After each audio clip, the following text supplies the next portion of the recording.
All right, today we're going to get our hands dirty with a real-life story about starting a garden from, well, basically nothing. This isn't about those perfect, flawless gardens you see online. Nope. This is about the messy, sometimes frustrating, but ultimately rewarding reality of making it happen. So let's dig in. So here's the big question, right? You have this dream of a beautiful, productive garden. But then reality hits. You've got a small car, you're on a tight budget, and oh yeah, there are 2 toddlers in the mix. How do you even start when it feels like the obstacles are piling up higher than the compost? Let's break down how this one family tackled it. First things first, every garden needs a foundation, and that means soil. A lot of soil. And this, right here, was their first massive hurdle. How in the world do you get tons of dirt home when you don't own a truck? And this is where they hit that classic crossroads, cost versus convenience. Sure, they could have bought a bunch of expensive pre-bagged soil, but the name of the game was saving money, so they decided to go for an all-out one-day sprint. They rented a truck, zoomed over to get the bulk topsoil they paid for, and then raced to a local farm to shovel free compost. I mean, we're talking a whirlwind of logistics, kids napping in the car, and just a frantic race against the clock to get that rental truck back on time. Yeah, this quote just says it all, doesn't it? It was a massive, exhausting amount of work packed into one single crazy day. But they saved a ton of money. And it just goes to show you, sometimes the most rewarding path is also the one that makes you want to pull your hair out a little bit. So after that huge soil adventure, you think the heavy lifting was over. Not quite. They still had a literal mountain of compost to move from the driveway to the garden beds. And after borrowing their neighbor's wheelbarrow for what felt like the 100th time, they made a decision. It was time to invest in their own heavy-duty Gorilla wagon. A really smart move, you know? Investing in the right tool for a job you're going to be doing again and again. Okay, so the beds are finally ready for soil. The focus can now shift from all that backbreaking labor to something a little more delicate. We're talking about bringing tiny seeds to life indoors and getting them strong enough for the great outdoors. This is where the real test of patience and, let's be honest, precision really comes into play. It's one thing to move a bunch of dirt around. It's a whole other challenge to coax a living plant out of a tiny, dormant seed. So let's see how their little seedlings did. This little report card gives us such a great snapshot. The snap peas? They're the star students for sure. Already over 8 inches tall and even transplanted.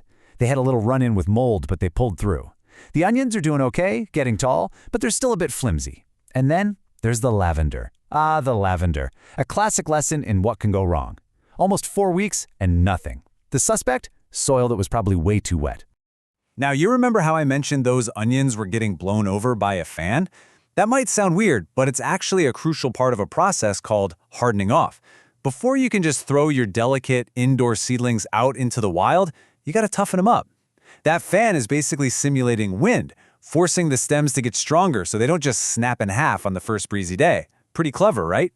And you know what they learned from that lavender fail? A super valuable lesson. A little bit of research after the fact showed that lavender seeds actually germinate way better if you give them a cold spell first.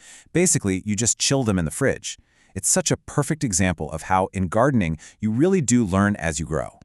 All right, so the seedlings are chugging along, the garden beds are full. Now it's time to get the actual outdoor space ready.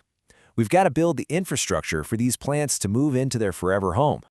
So those snap peas, our star students, are getting tall, fast, and that means they need something to climb. This slide lays out their plan for a trellis, and it's beautifully simple. It's a totally straightforward DIY project. Get the soil right with compost and fertilizer, sink a couple of posts, and then just wrap them in chicken wire. See?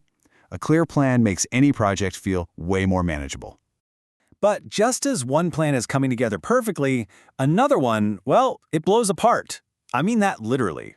A greenhouse they got as a birthday present just could not handle the intense winds in their area. It just kept blowing away, turning into more of a kite than a plant sanctuary.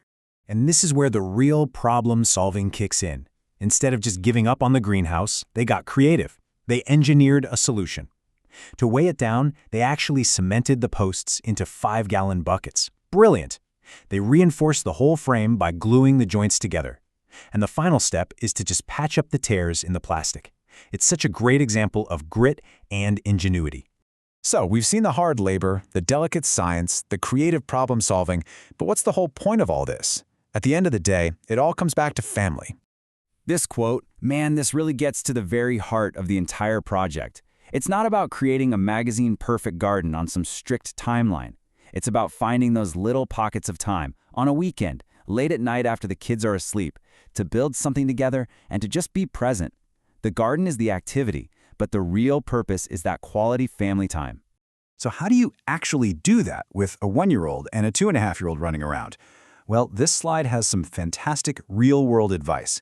You let them play in the dirt. You give them their own little tools. You let the older one help put seeds in the soil. It's all about involving them at their own level and just accepting that for now, their biggest contribution is just being part of the fun. You know what this whole story really shows us is that a garden teaches you to grow so much more than just vegetables. It teaches you resilience when your greenhouse blows away. It teaches you patience when your seeds just won't sprout. And it teaches you to find joy in the messy, imperfect process, not just the final result. The biggest lesson here isn't about horticulture at all. It's about how to build something meaningful, together, even when it's hard.